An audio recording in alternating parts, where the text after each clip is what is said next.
So the big question is this: how do passionate golfers like you and I develop a stock shot day in and day out?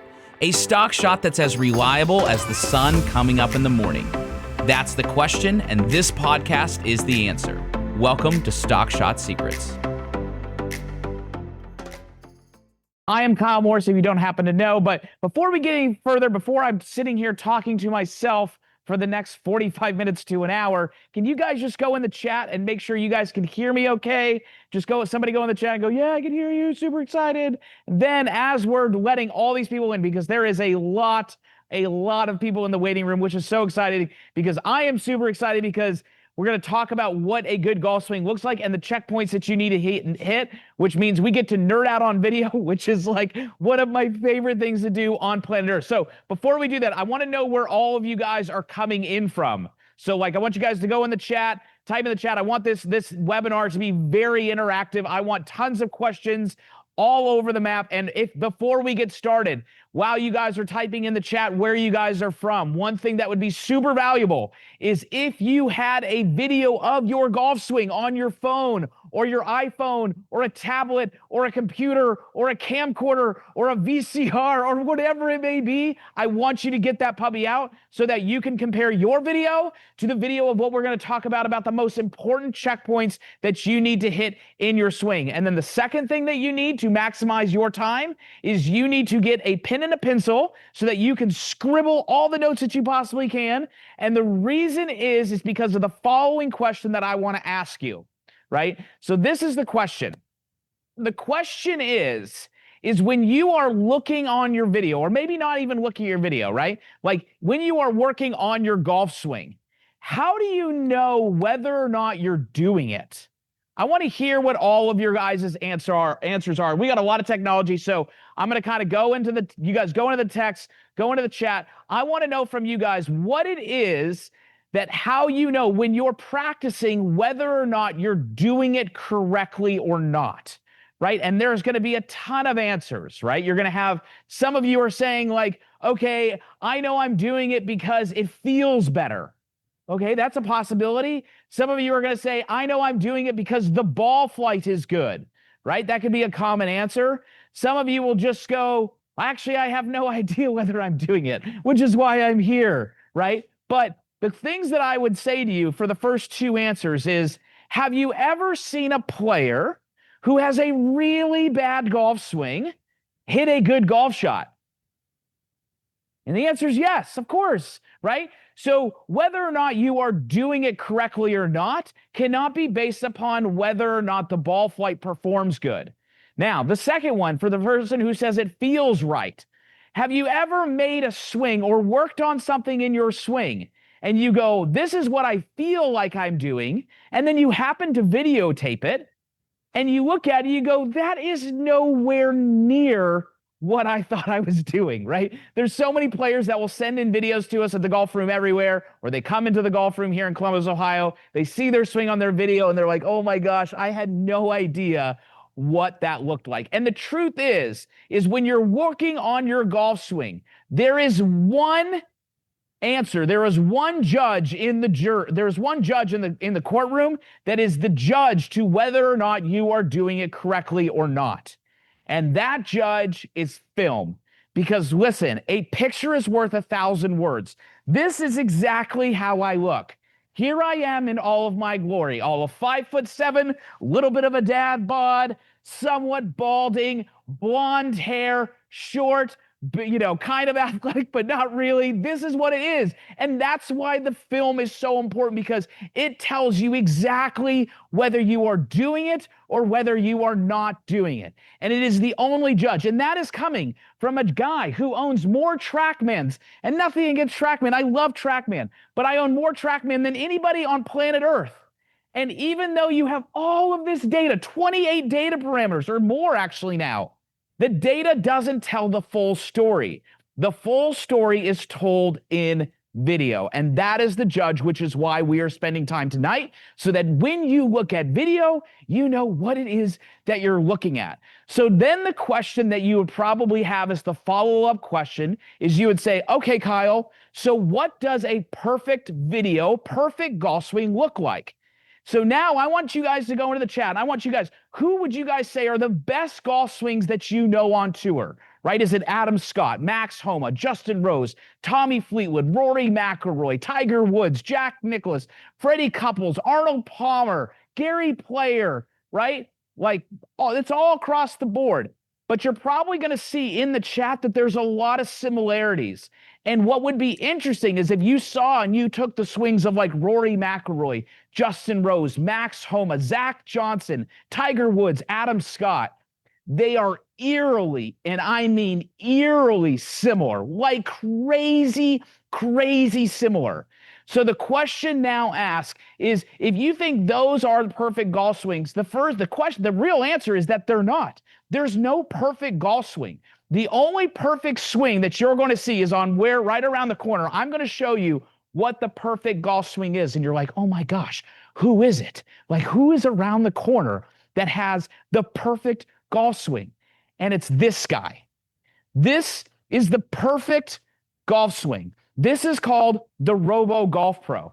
And if I turn this puppy on and it makes some swings, what you're going to see is that if this were to hit a shot over and over and over and over and over and over again, it would never, ever, ever miss. It would hit the same shot over and over. Like, that's what you see as the USGA testing, right? They make a swing and they test the clubs, and the thing is just that big Iron Byron thing that goes in a circle, and it never misses a shot, right? It could be 300 yards away and it could land in like a trash can. So this is the only perfect swing that there is. So while we can never be perfect, we can sure strive for perfection. So the question now says is that when you are filming your golf swing, what do you need to look at on film? Now, first and foremost, with filming your swing and what it should look like, a few rules to live by. The first thing is that if you notice, right, the film, a tripod should be sitting 28 to 32 inches above the ground, right? Mine might be more of the 28 because I'm a little shorter. 32 if you're a little higher. And when I'm filming a swing, I want to have it so that the film is sitting right down my hand line from down the line. And the second piece is that if I'm filming from face on, the film is right on my hand line. So we want the camera to be hand height and hand line. And the hands, friends, are really, really, really important. I could maybe argue the most important part of the golf swing, which is the same thing that Tiger would say. He thinks the hands are the most important part of the golf swing.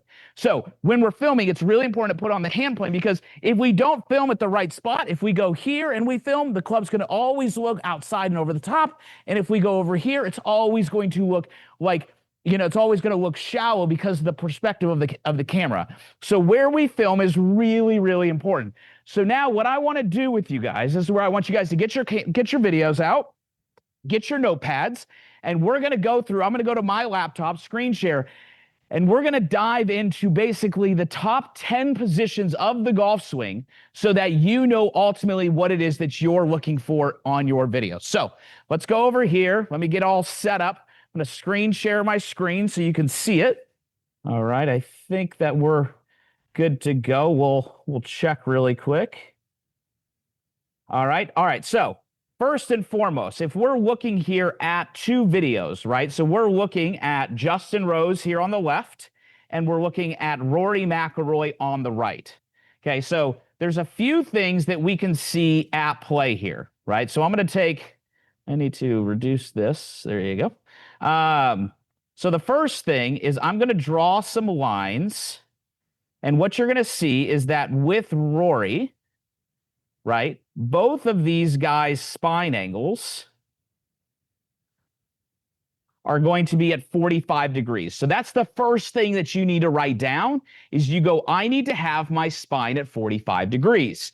And there's a tolerance, right? So you go, there's an ideal, but then there's also things that we have, like we'll say boundaries, or like spaces in which we can live in. So the first one is we want to have a spine angle that's 45 to 50 degrees tall. So like there's kind of like a little bit of a tolerance there of where you can draw your lines, okay? Now what this ultimately does is make it so that when you are setting up to a golf ball, or when Rory and Justin Rose are setting up to a golf ball, you can see how their arms, their biceps, hang directly over under their shoulders, and then their forearms are pitched out just a little bit, which you can see is kind of the same way that like our arms are wired, right? So my arm is hanging straight, and then my forearm, my like down here, it kind of pitches out a little bit. So I want my biceps and my arms to hang super soft, like we want to be set up like we're one of those like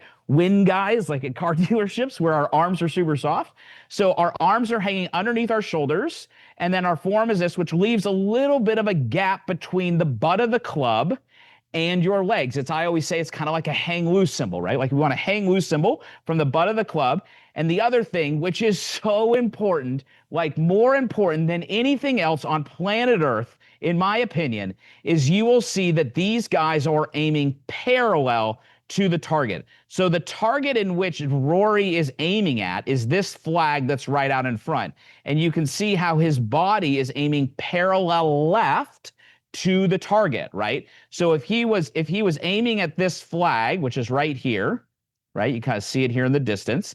If he's aiming at that flag, his eyes are basically looking 40 feet left to aim parallel to the target. Super, super important, because what we ultimately are trying to do is hit a stock shot, which is a ball that starts one way, curves back towards the flag, and never over curves the line. It's always playing offense, right? And how nice would it be if you were carving the same channel out of the sky over and over and over and over again, right? That is called a stock shot. And that stock shot, that's the ultimate goal. That stock shot was embedded to me by Jack Nicklaus, right? I sat in his kitchen in May of the Memorial Tournament one year, and I was like, Mr. Nicklaus, how do you get really good? He's like, Kyle, you need to have a stock shot, a ball that starts one way, curves back to the flag, and never over curves the line. So I was like, that sounds sweet. How do you do it? He's like, well, you got to kind of figure that out. Like, I'm not going to give you a golf lesson right now. So then I went on a crazy quest and basically studied every swing there is under the planet and said, what is it that all players do, and what is the similarities? And I was like, holy smokes, when you look at Justin Rose, Rory McIlroy, Tiger Woods,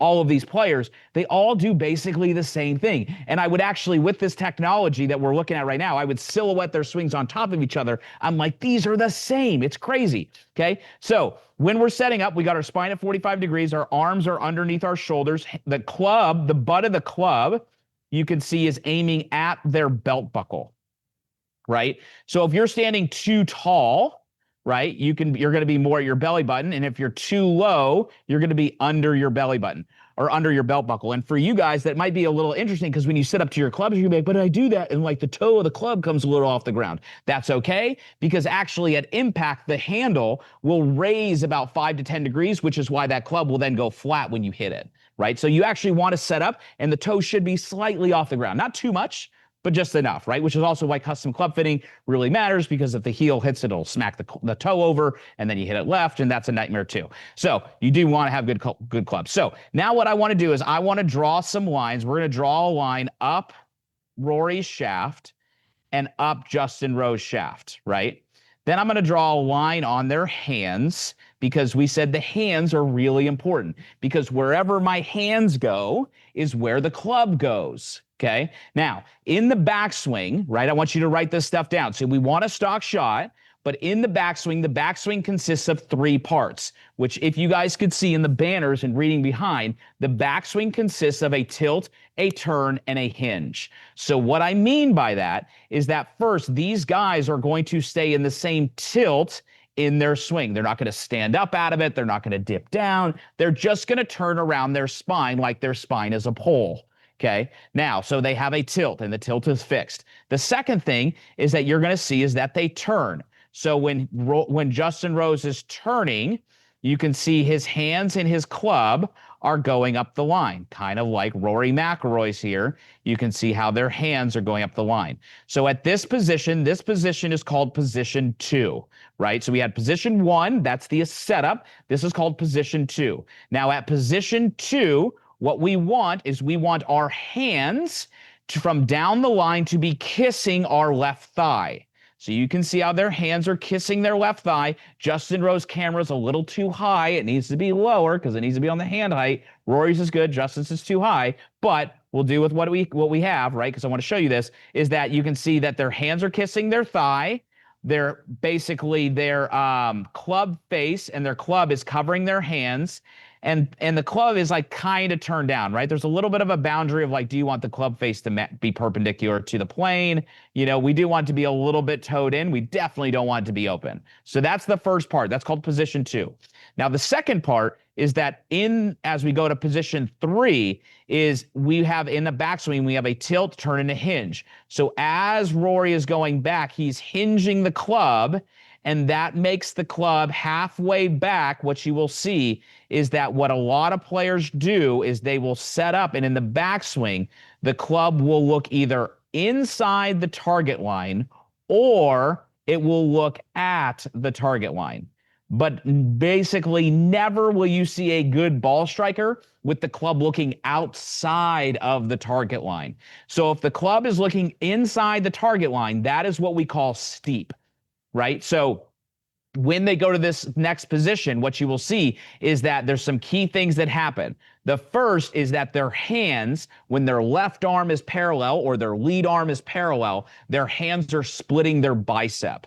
Right? Very important. The second part is you can see the club is looking at the golf ball or slightly inside of the golf ball, right? That's establishing how the pitch of the shaft is working so that when he changes directions, it basically falls in the slot automatically. I worked with a guy on the PGA Tour for 4 years. When he started with me, he went really shallow at the top, and because of that, he would pull the handle and it got super steep in the downswing. He was ranked 177th in ball striking. We worked on this backswing position because the better he got at it, the better he went. And he went from 650th in the world to 91st in the world, 177 in ball striking to like 45th in ball striking on tour. And he was the #1 tour putter on tour. So like he didn't need to be a great ball striker. He just needed to be better than average, right? But this part, it really sets the motion of the club. So when it changes direction, it basically shallows almost like by itself. It's almost like cheating. So as they're going back, the second position or the third position that we see is the hands at left arm parallel at this spot are splitting their biceps, splitting their back, right, between their elbow and their shoulder, and the club is looking at or inside the golf ball. Now, the next part is as we go up to the top, what you're going to see is that at the top, their left arm, right, let me kind of erase 2 of these lines, actually. Their left arm is matching their shoulder plane. So if you drew a line down Justin Rose's shoulder plane and you drew a line down his left arm, they're the same. And what you're going to see is that Rory is the same exact way. So he's left arm parallel, and you can see, look at this. This is also interesting. When you have a swing like a robot, right?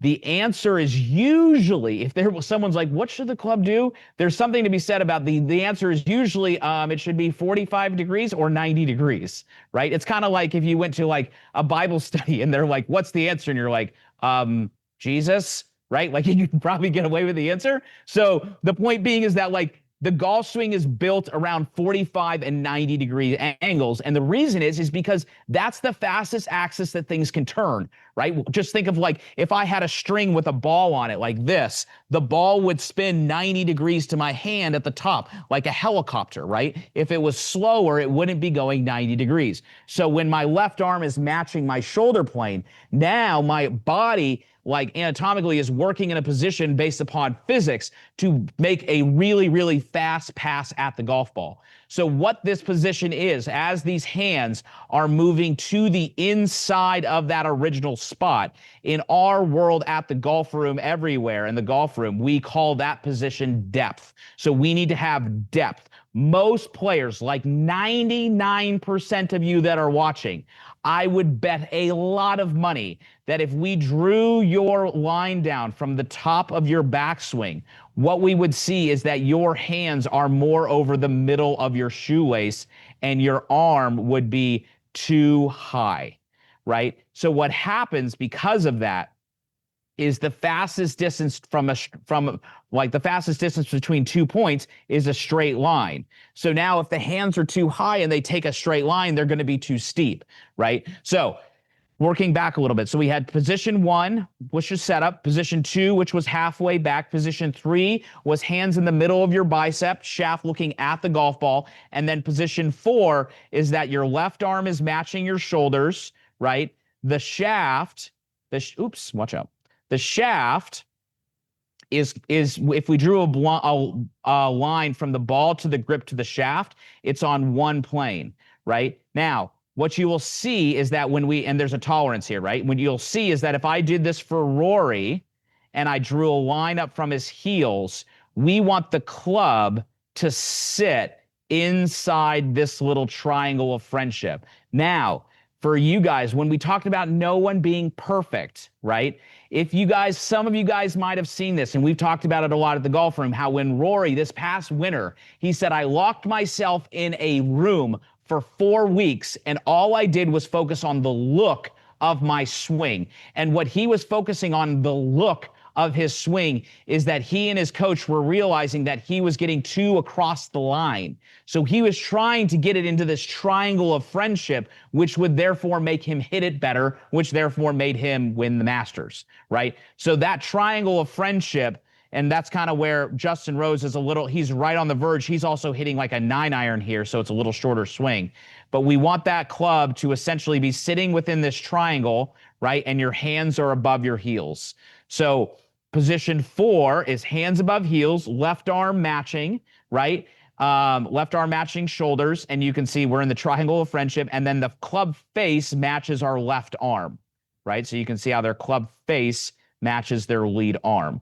If the club face was hanging down, that would be open. If it was like this, it would be shut, right? So we ideally would like your face to be square and your wrists to be flat, okay? So that's that position.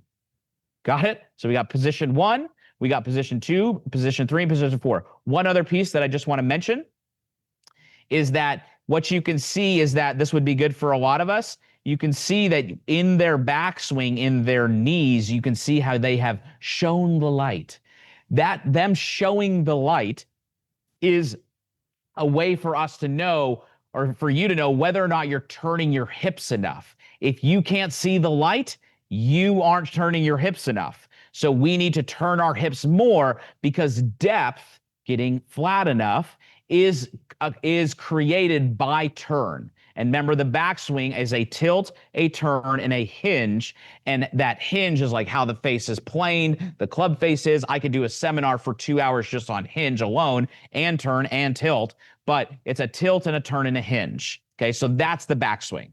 Now let's go into the downswing. So if I go here, right, and we talked about the fastest distance between two points is a straight line, right? So if I bring this down, you can see that when Justin Rose goes back down on plane, what he's going to do is what it says behind me on banner 4, which, if you have your pen and pencil, is shift, drive, pivot, and snap. So what Justin Rose is going to do is, from the face-on view, he's going to be shifting his body. His lower body is going to move 5 inches towards the target. You can't see it in this video, but he does, right? So what he does is he shifts to his lead side, and then he drives, aka lowers his arms, which therefore now shallows the shaft, right? So if you were to look at like his hands here, right, and you were to look at his hands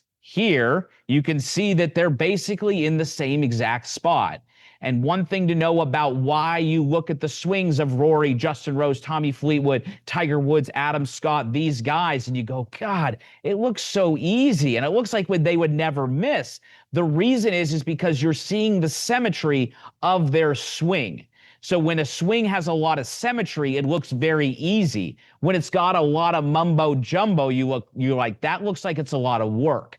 So what you're going to see is that there's symmetry in these players' swings on the backswing and the fall through, which is what makes it look very clean and very easy. So as Justin Rose goes up to the top, he shifts and drives, right? So now you can see that as he drives and he gets to basically where his hands are at his belt, his shaft, you can see, is 90 degrees to his spine. There's another 90-degree angle, right? And you can see that his hands, right, when his hands get to his belt, his knees are square. That's a very, very important spot, especially for some of you guys who are on here who are working with a coach, and maybe the coach has you putting like an alignment rod in your belt buckle. That's you spinning your hips because you're out of sequence. You're like the player that is in a baseball bat, and then you get a changeup and you go like this. You're like, oh God, right? So you're out of sequence. We want something to where it's like you can step and then rip it. So when your hands get to your belt,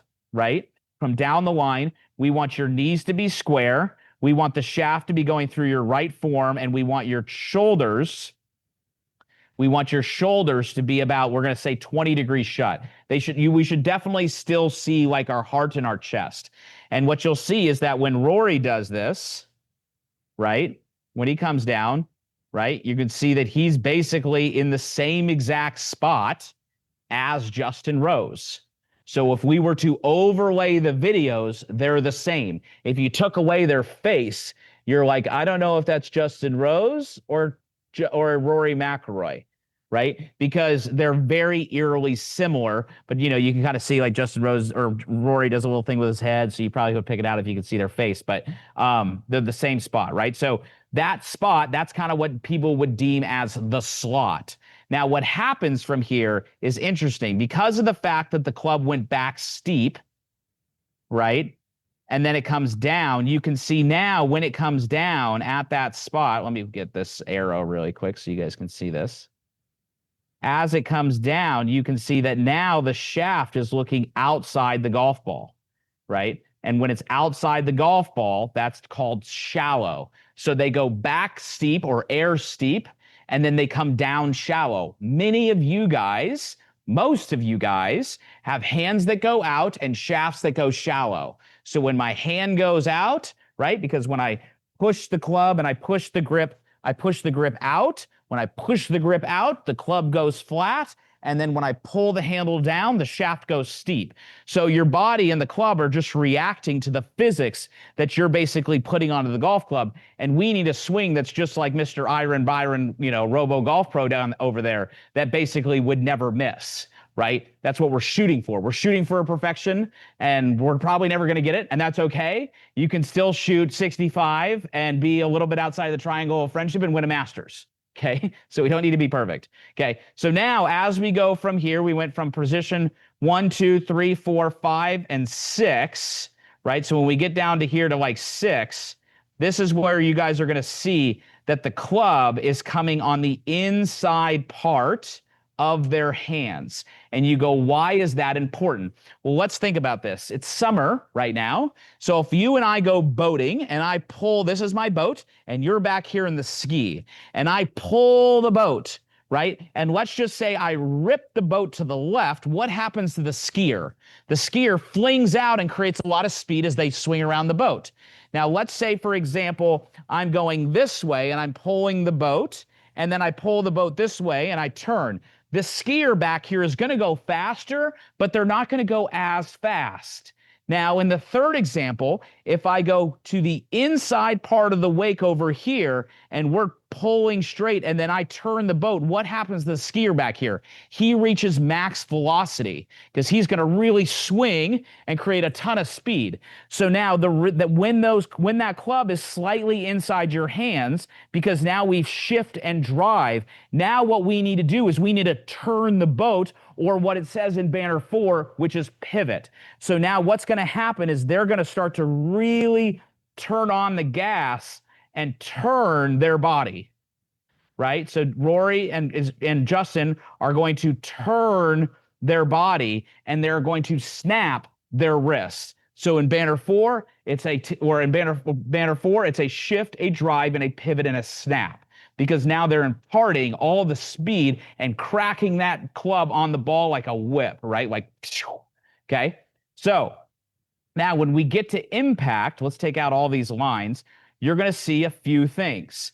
The first thing that you're going to see is that if we kind of look at this, is we're going to see that their right foot is down, right? So this is their right foot. Their right foot is down and rolled in a little bit, and it's rolled in because they've shifted 5 inches towards the target, right? So they've laterally shifted. Their foot and heel is not up and out. When it's up and out, you are spinning out. We call that the stank leg, right? You don't want to have a leg that stanks. So we want to have that right foot down, and that allows your arms to get down in front of you rather than many of us will take our right foot and spin it out. It takes our hip, pops it out, our elbow gets stuck, and then we flip it.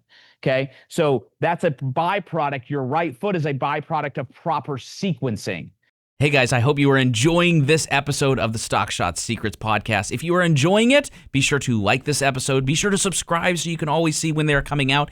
And most importantly, if you would be so kind to be able to share this podcast with other passionate golfers who are trying to get better and build stock shots, because it grows through you sharing it. Thank you so much for tuning in. And now back to Stock Shot Secrets. Okay, so their right foot is down. Their hips are sitting between 28, 26, and 38 degrees open to the target. They're not like 45, they're not 90, they're 28 to 38 degrees, 26 to 38 degrees, okay? Their chest, right? So my hips, if this is my like my arrow of showing this, right? My hips are 38 degrees open. My chest is 26 degrees open. Right? So my chest is more where my heart is pointing, is more open or is less open than my hips, but it's still open relative to the target line. But what's interesting is their shoulders are square. So if I go this way, look at this, I can open my chest and my hips, but my shoulders are still square, right? So getting it so that you have this symmetry, and then at the fourth and final pieces, you can see that their left arm is on top of their trail arm. And that position, right, when we all say, hey, it all comes down to impact, 100% true. It is the moment of truth. It is the climax of the story. But there's a way in which it gets there. You can't just get to impact. You've got to have the right things in motion so that getting to that impact spot is easier, and there's symmetry that's involved to get to that spot, right? It doesn't just happen. It's kind of like this is the climax of the movie, and you've got to have a really good plot leading up to the climax, and then the climax is like, oh, amazing, right? So whereas if the rest of the plot sucks, but the climax is good, it's like, okay, the movie was all right. And then at the same time, if the plot was really good, but the climax of the movie sucks, you're like, that's a terrible movie, I'm never going back, right? So that the impact is really, really important, but it's leading up to that impact that makes it like that much better. And it's an effect, it's not really a cause. And that's one of the big things that I want to drill home is that the golf swing is a compounding amount of like layers upon layers to make this thing as efficient as possible so that you're building a swing built around physics and efficiency. You're trying to build a swing that has the most amount of time for the minimum amount of compensation rather than the most amount of compensations in the minimum amount of time. Okay, so now this is impact. So now as we go to the next spot, right, when we look at this, as we look at Justin Rose, as he turns through, let's see if the divot kind of caught it. So we're okay here. And then let me go to Rory as we push through. Okay, so what you're going to see at this stage is both of them, right, have a club face that matches their spine angle, right? Whereas if the player's face was turned over like this, the ball would go way left, and that would be someone who had to really flip it with their hands. And this one, way open, with the ball would go way right. So behind me on banner 5, after they have done their backswing of tilt, turn, and hinge, they then have shift and drive, and they've pivoted and snapped. Now they're turning, and they're matching the club face to their spine, which has very little rotation in it, if any. Right? It's got a little, but not very much. And that's why you would make an argument at where the time of this webinar is being filmed, that Scotty Scheffler is the man on top of the mountain right now because he controls the best club face in the game under pressure. His face is so square through the hitting area, and it doesn't matter the event because his self-identity is not tied to winning tournaments, is in something greater. And because of that, he plays with a level of freedom. So his level of nerves, while he cares and super competitive, he can control the face better under pressure than everyone else, which is why he wins a lot. Okay. So now if we go to the next stage, what you're going to see is that as the player goes through, and I'm going to draw one more line here, because as this comes down there, that's the B line that we talked about. What you're going to see is that the club and the hands exit on the same line, and now you can see the club is exiting steep in the follow through, right? So as Justin Rose and Rory McIlroy come down, you can see that they're exiting on the same line, and the shaft is slightly inside the target line. So in the backswing, the shaft goes steep. In the downswing, the shaft goes a little shallow. And in the follow through, it goes a little steep. So it goes steep, shallow, steep. And the steep part that you see them exiting and turning around the corner, exiting on that same hand line that they had in their backswing, is them being able to control the face and control the curvature of the ball with their pivot, right? But they're not controlling it from the top like this. That would make the club be over the top and out of sequence. They're kind of like shifting left and kind of like firing their arms down and then catching it with their pivot and ripping it around the corner, like the motorboat analogy. And then as they go into their finish, depending on the club that they have, right, as they go through, you can see, oh, he knocks it off a little bit. Let's see what Rory does. He knocks it off too. But as they would go through, this club would then fall right through their ear line, right through their hole, and guess what? 90 degrees to their spine, right? Once again, a lot of 90s and a lot of 45s. And when you're seeing that, that's what you're seeing in regards to a swing that is built upon symmetry, right? And if you have a swing that's built upon symmetry, just like Mr. Robo Golf Pro back there, guess what? You don't miss, and then you ultimately get to do what Jack Nicklaus told me to do, which was to build a stock shot, one that starts one way at the hole, or one way, like outside the target, curves back to the target, but never over curves the line, right? And if you take it, right, like if I just to drill this home really quick, if you take it as Mr. Nicklaus, one of the greatest of all time, who was like, hey, what he would say is like,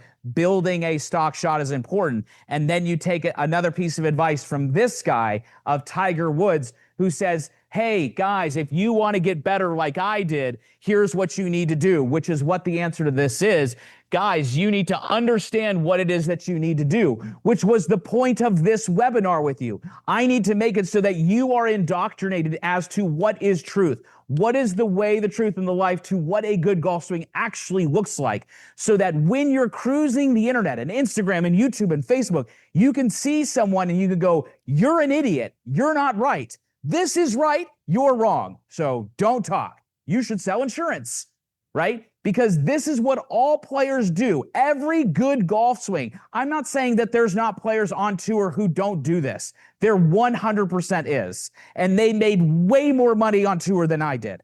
But what I'm saying is that they had to hit more balls to build more timing. And they have made their golf swing built around timing, which is a little bit more. I would rather have a swing that's not revolved around as much timing, right? So now that we understand what it is that we need to do, now the question becomes is now we need to make it look better. So that's where we get into like our philosophy of what we do as at the Golf Room Everywhere of basically we create systems so that when you're practicing, we can 100% make sure that your swing looks perfect. We don't care yet how it performs in practice. We just need to make it look better first, and it's gonna look better. We're gonna set up like ways so that like if you were, let's say way underneath the plane and you would, come through and you would smack the cushion and it would go like this and you'd be like, oh my gosh, I was stuck underneath the line, right? That way it would now look better. You go, that feels so weird. But then over time, it'll start to feel better. And now once it starts to feel better, guess what? You get more loose and you're relaxed. And now once you've done that, now it starts to perform better in practice. And then once it performs better in practice, you're like, gosh, I hit it so good at the range and it looks amazing, but I can't do it on the course. And then guess what? You get to do it on the course. And then you're like, gosh, I can do it on the course when I play on Saturday or Sunday with my son, but I suck at member. And then guess what? Eventually, you're going to be able to do it in member. And that's the process of actually getting better. You going out to the range, right, and just dropping and taking time off work, dropping balls and whacking golf balls. I'm sorry, but like you're not getting better. What you're doing is you're just a golf ball whacker guy. You're hitting golf balls and trying to own and basically match up the timing of your swing. And on the day that you're hitting golf balls and you hit it really good, you go, man, I hit it so good today. My guess is you've got nothing going on at work. You're super relaxed. You're not in you don't have any log of emails coming in from work. No one's texting you. Your wife's not worried about you getting home too early and you're chill. Then on the day that you're not hitting it good, guess what? Work called. Your wife's mad that you're playing on Saturday and it's 4 and you're not home yet, right? Like you're hungry, you're tired, all those things, because now when that happens, your timing is off. So we need to build a swing that looks like those guys, that doesn't rely on timing as much. And every swing relies on timing because there's no perfect model except for Mr. Robo Golf Pro, right? So that's what we need to do. We need to first understand what it is that we need to do. Then we need to create systems so that when you're practicing, you know what it is that you're looking at. And you don't necessarily have to have a tripod, right? By the grace of Jesus, golf bags, when they have golf bags like Ping Hoofers or whatever, those bags where the clubs, the stand bags, pretty much every bag, guess what? They're all 28 to 32 inches. They're perfect tripods.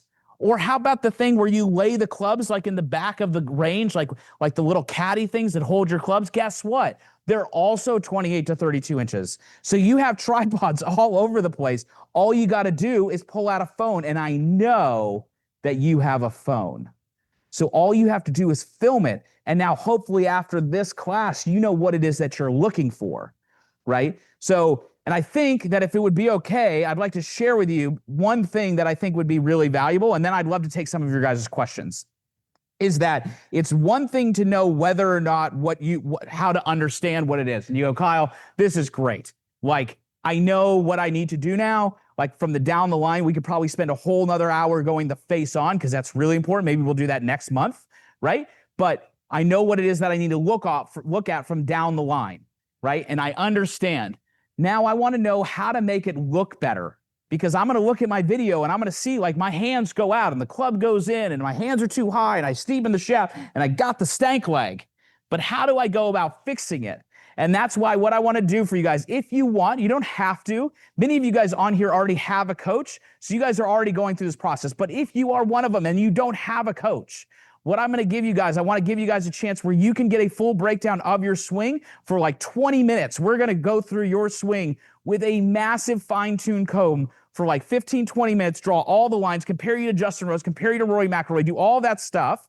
And I'm going to give you an access to my master plan video series, which is kind of like the Bible of everything in my brain on what a golf swing should look like, but then more importantly, how to fix it. Whether you're in your living room, your bathroom, your bedroom, the golf, like the range, a net, wherever, you're going to get that video series for free inside of it. I'm also going to give you access into my short game blueprint so that you can understand how to work on your short game, because you are a human being and you are going to miss screens. So let's make it so you have a framework of what to do when you're short game. And we're going to give you basically an encompassing plan so that when you go practice, you're just not a golf ball whacker guy, right? We're going to put that in the chat. If one of you guys want to do that, I think it's $49 for all of that, which is insane, right? But that's what I want to give you guys because you guys are here. If you've never really taken part in that journey of taking an online lesson, because it's a different experience, right? A lot of times people are like, I don't know about online lessons. I need in person. And it's just not true, right? If you were sitting in my bay, I am not groping you. I'm just like, hey, bro, miss the cushion. And you're like, okay, right? So like anybody can do that. And if you want to do that, the link is in there. But now let's go take some questions. Let's see if anything came up that you guys can help. I don't even know what time it is. Going on a rant. I told you guys I was going to be super excited for this because I love video. All right. Let's scroll up here. Matt said steep, shallow, steep. Love it. If you guys have any questions, be sure to ask below. Dave said, what if I physically What if I can't physically get my arm to parallel to my shoulders? Well, first off, Dave, what I would say is that I had a gentleman last week who came in. This is a left-handed club. That's okay. We'll just pretend. So he came in for a lesson and he went back and he was good here. Then he was hands and bicep, but he couldn't really make a turn to get this back, right? So I was like, that's okay, right? What we're going to do is we're just going to go back and we're going to get our hands in the middle of our bicep, because now I can come down and you can hit perfect stock shots. Now, when you do that, Mr. Dave, right? When you're doing that, one thing to know is that you will be sacrificing some distance. That's okay, right? Because there's three things that create distance. One is hand speed. So how fast I move my hand determines how fast I crack the whip, right? Or how fast I move my hand determines how fast I throw the med ball. The second one is how much pressure I put into my lead foot, right? So that's the 5-inch shift that we talked about when we were going through the video. And the third one is the length of the hand path, right? So if I go back to right here, I can't hit it very far. And if I go back like John Daly, I can hit it far, but I might be losing the symmetry and therefore hit it more crooked, i.e. your long drive guys. So there's a balance between the two. So if you look at guys like Tony Finau and John Rahm, you go, man, those guys hit it far. But John Rahm does not hit it far because of his short backswing. John Rahm hits it far with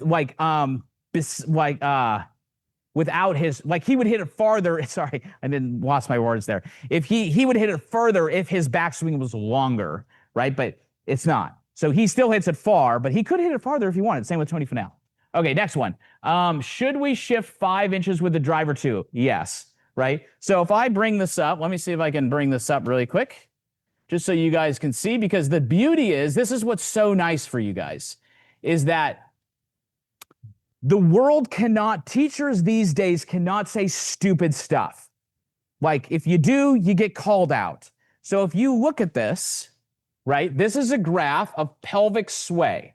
So this is my pelvis. This is my pelvis swaying.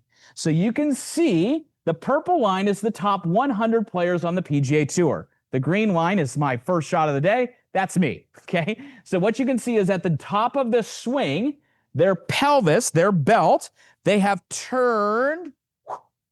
So it's at the same geographic location.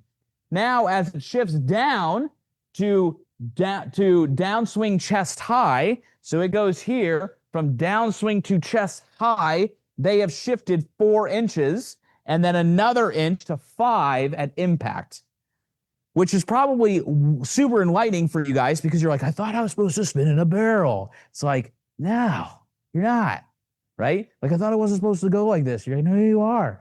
And I go, that's why you hit it fat and behind the golf ball, because you're here and you just spin. And then when I spin, I throw the club out. Yay, free lesson. Okay, next thing. Okay, let's see if there's any more questions. How do I transition from current to desired form and still play 3 or 4 rounds a week? Great question, Mr. Craig. So here's the answer, Craig.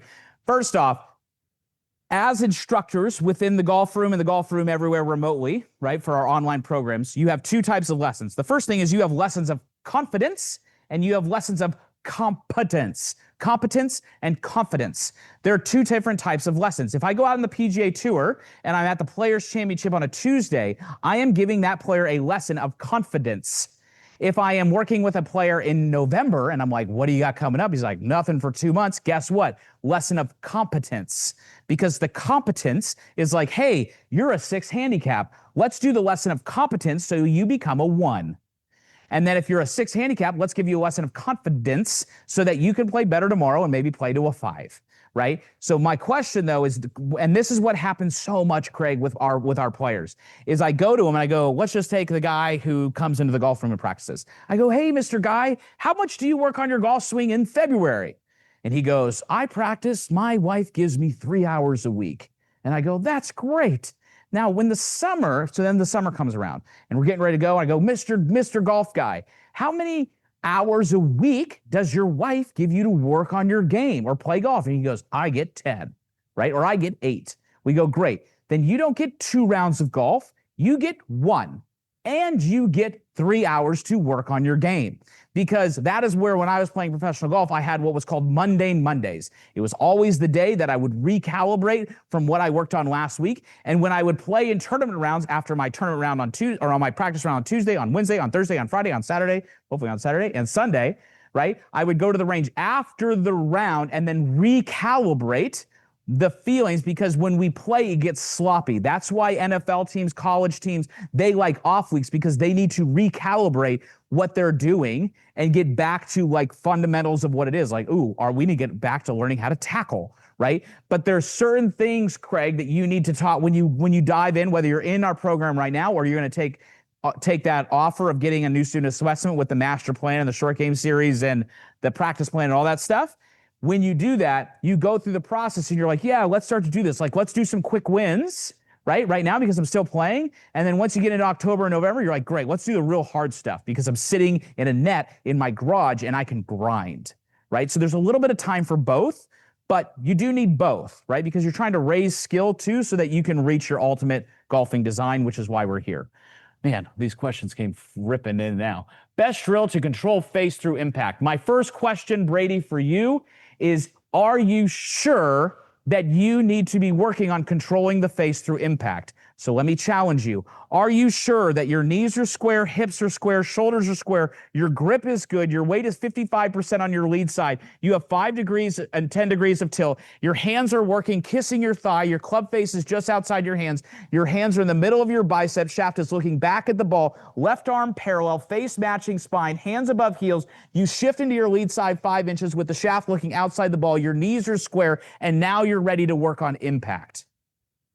That's the question, because if you're not there, then that part's coming too early. That would be like me saying, hey man, when do we get the hot tub in the house? And I go, you don't have a roof yet, right? Now, if you are there, which you could be, right? If you are there, then the best drill that I know is basically a drill. Can you get that cooler over there for me? A drill that I like to call hit and holds, right? So what you're trying to do is you're trying to basically, if I was outside and I had a stick, basically I would put a stick 5 paces out in front of me, and it would be on the target line, Brady, and then one to the right, right? And what I would do is I would set up and I would hit shots, and I would get it so that when you can see this, as I did that, I would go through, and you can see how the club face matches my spine, and I would hit it. Because if I could do that, and then all I have to do is kind of fold like Rory, right? So that would be, and there's a lot of things to go through with that, but that's like one of the last pieces, and that might be you, right? Very, very well could be, right? So, but that would be one of the things, and controlling the face and the curve, it's kind of like pitching.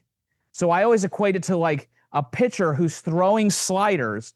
They've got to learn on how much to snap their wrists so they can create max curve, but not throw a ball. So they do that, and they're like, man, I keep doing this, and to keep going this ball, it's like, okay, I got to go a little less, right? So, and that's what I'm saying. There is an element of timing of how to control the face, which is hard because, you know, you hit a golf ball from 4 degrees from the inside, and if it's 5 degrees open, the ball goes way right, and if it's 2 degrees, it hits the flag, which is the difference between like here and there. Golf is hard. Okay. TJ Jefferson, could you talk about being out of sequence, spinning out, and stank leg? Oh gosh, that's like a whole video, man. So first and foremost, let me say this, is that what happens with the reason that is because players don't know how to create speed correctly. So when I go, hey, when you try to hit it hard, how do you hit it? You go, terrible. And the reason is because you try to create speed with your chest, right? So if I tried to create speed, TJ, with my chest, it's not very fast. If I do my arms, I don't know if you can hear that, it's way faster. So my arms create the speed, my body creates the control, right? So it's kind of like an arm, like I could bench press. I'm going to be here tomorrow and I'm going to bench press, and I can bench press a lot more than say I can curl. But my bench press would be like an army tank. The army tank is super strong, tons of horsepower, but super slow. My arms are like the motorcycle, less horsepower, but way faster. So what happens is as I go up to the top, right, there's a reason why Jack Nicklaus said, I feel like I'm trying to keep my back to the target, because as I lower my arms, the shaft shallows. You guys try to get fast and spin and move with your chest, which then brings the stank leg. Your hips are too fast, the club is out, and then you're out of sequence, right? So we want to feel like we're shifting and driving and then pivoting and snapping.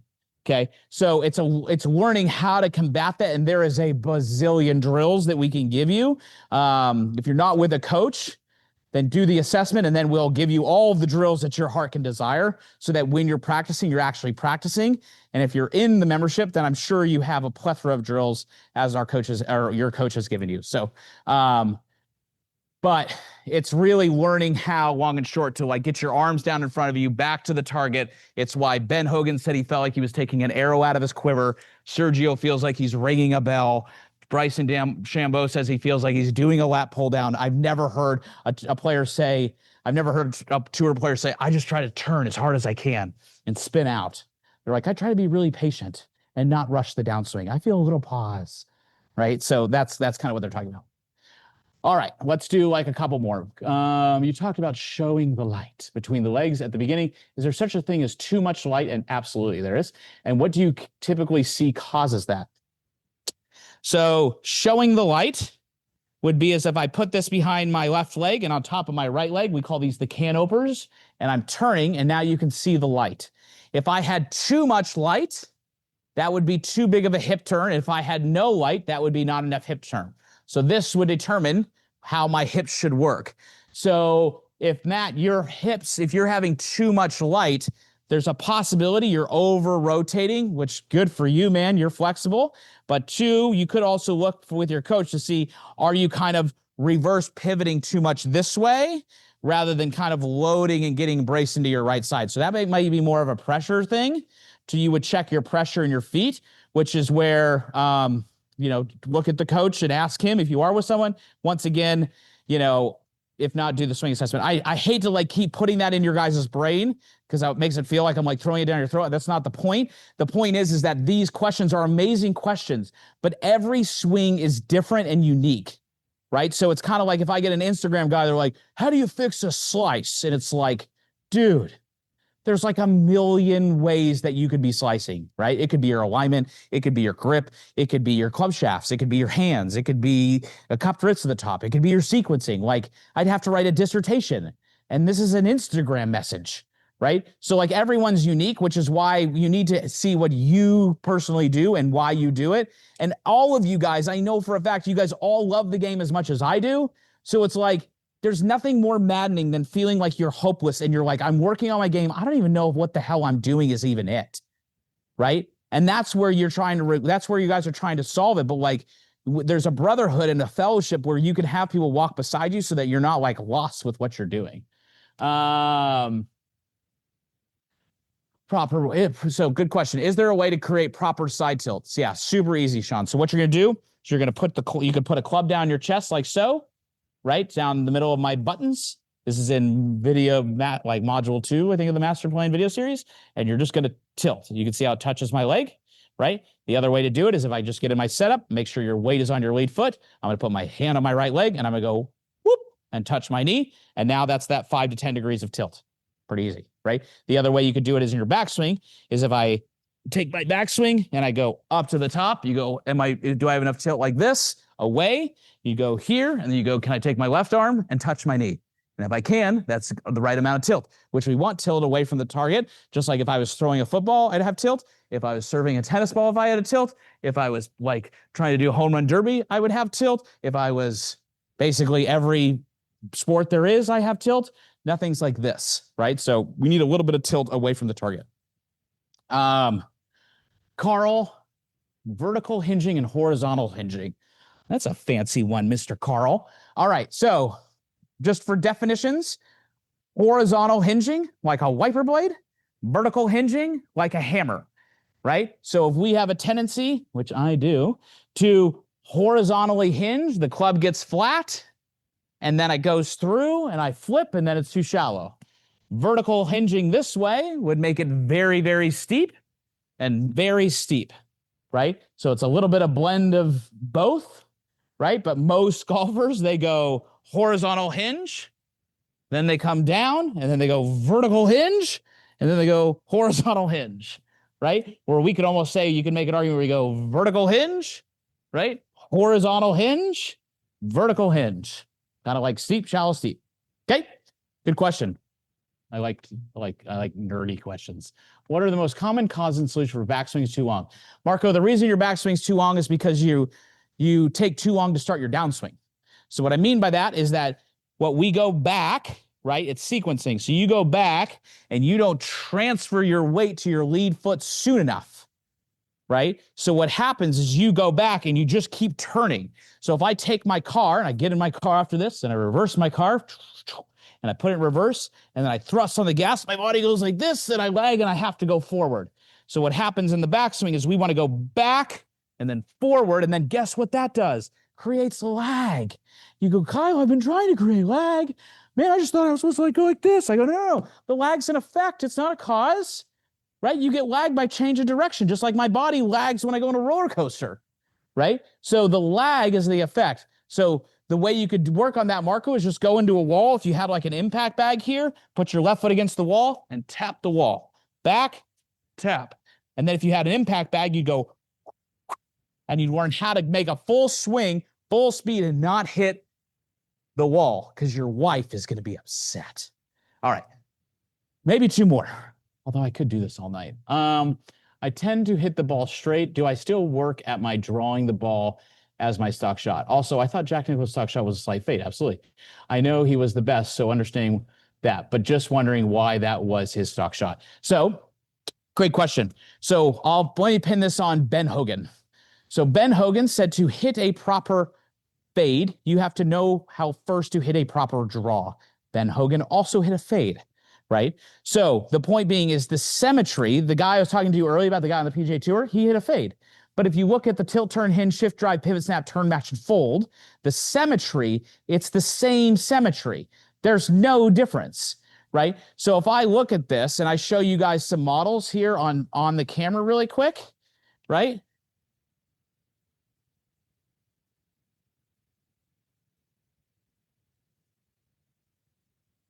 So let's just go. So if we go here, let me pull this back. This was my swing, my one swing earlier. Right? You can see like both shafts are going through their my right forearm, his right forearm. I'm hitting a draw, he's hitting a fade. The only difference is look at his kneecaps are open, my kneecaps are slow, so my club will go a little bit more out to the right, his will go a little bit faster. But if you look at the way the shafts are the exact same, right? The same would go for if you go here. Oops, I didn't mean to do that. Well, you can see that Zach Johnson, his shaft was the same way as Charlie's. But look at this, just since we have this here and we were doing it, let me just show you this, just so you guys can see I'm not a liar, right? So there's plane, there's depth. He goes back, hands will kiss his thigh. Oh, that's the same as Rory. Oh, his hands are in the middle as the bicep, and the club is looking back slightly inside the ball. That's position 2. Okay, cool. Then he goes up to the top. Oh my gosh, his left arm is matching his shoulders. Wow, his hands are above his heels. Now Kyle said his hand should take a beeline to the ball. You go, oh yeah, look at what he does. Hands go at the ball. And then he goes, oh my gosh, look at that. The club's going now outside the golf ball. So now he's shallow. And then you go, oh, my hands are in my belt. My knees are square in the shaft. Once again, 90 degrees to my spine. What? Then you go through the shot and you go, holy smokes, look at that. It's steep again. So it goes steep, shallow, steep. And I go, I know. That's because they all do it. Just do what everyone does, and it's so easy. Tilt, turn, hinge, shift, drive, pivot, snap, turn, match, and fold, and then create practice stations so that when you're practicing, you have to do it right.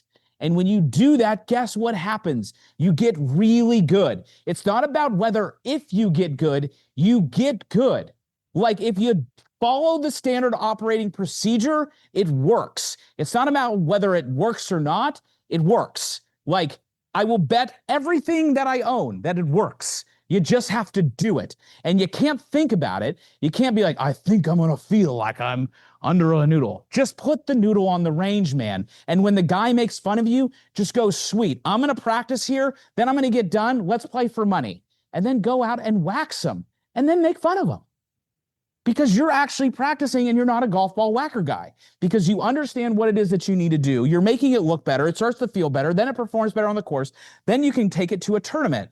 And that's the process of getting better. But you first have to understand what it is that you need to look for in video. And if you're not videoing, then how do you know? Okay? All right. I hope you guys enjoyed this. I loved it. I mean, I could be here literally for hours, but I got to get up at like 4 and then I got to fly tomorrow. So I'm going to go home. But if any of you guys want, be sure you don't leave. I'll try to see if I can somehow figure out all of you guys who I didn't answer your questions, because I don't want to leave you like high and dry. So maybe what you could do, Jacob, let me actually, before you guys go, where's my phone at? Let me get this. So here's what I want you guys to do. For those that sent these questions, this is what I want you to do. Get out your phone really quick. I'm going to give you my number. You're going to text me your questions. Okay? So here's what I want you to do. I want you to text. You guys can all do this. You guys can all put down my number down on your phone. Right? You can send me all the questions you want. Right? I'll try to get to as many as I can. 614-541-1988. 614-541-1988. 614-541-1988. Okay, and I will try. I'm flying tomorrow. I'll try to get as many questions as I can, because I hate leaving you guys high and dry, but I also don't want to monopolize your time and your evening. I thank you guys so much for being here. If you have never got your swing assessed by us at the Golf Room Everywhere, please, for the love of God, do it. It's the best $49 you'll ever spend. I promise you. If you think it sucks, send me an email and I'll send all your money back. No questions asked. Okay. But it will be amazing, because you're going to get the swing assessment. Plus, you're going to get the master plan, which is a video series with hours worth of content, plus the short game blueprint, which outlines everything you do for your short game, plus a practice plan. So like a journey. So like, you know what it is that you need to do and the order you need to do it, and kind of your roadmap to getting better. I promise you, it'll be the best $49 you ever spend. But in the meantime, I hope you guys have a great evening. Sleep well. I'm going to bed. Love you so much. Thank you for being here. And I'll see you guys back here next month. Hey guys, thank you so much for listening to the latest episode of the Stock Shot Secrets. Now, I want to give you a special opportunity where you and I can chat individually by just simply texting the following number, and you can ask any question under the sun about anything relative to your game or your skill, body, mind, whatever it is. So just text me at 614-541-1988. That's 614-541-1988. Subscribe to our text line, and then you can be in the special Stock Shot community where we can talk about everything under the sun regarding stock shots.